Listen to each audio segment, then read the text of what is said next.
Hello everybody and welcome. My name is Eric and today I'm going to be showing you guys how to change the fuel filter on a small outboard.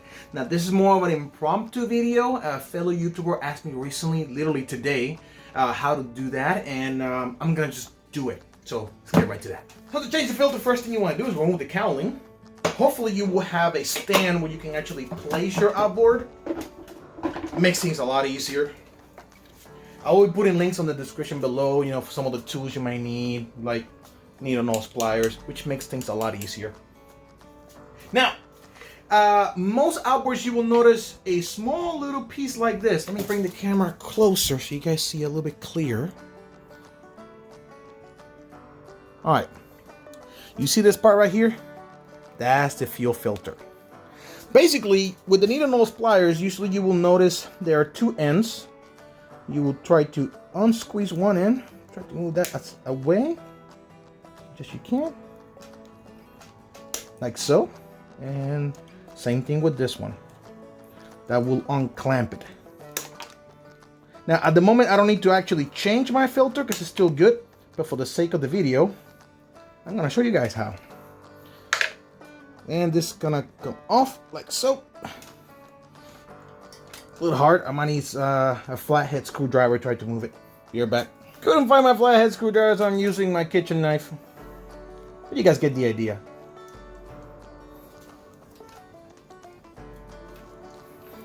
Alright. Let's see if we can actually undo this. There we go. This one's coming off. Quite tough little sucker, I'll tell you that.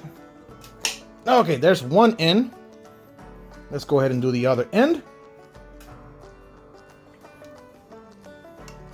Let me twist it. Should be able to remove it. There we go. So here is the filter. Comes off. Now this one I do not have to change. I'm still gonna reuse it.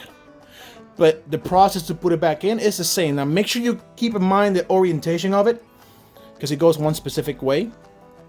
There might be some outboards that, especially the bigger ones, like the big 50 horsepowers and such, that actually have, this will be the casing, and you unscrew this and comes off and you replace the inside filter, which again is a similar process. It's not that bad. You make sure you put the lines back in like so.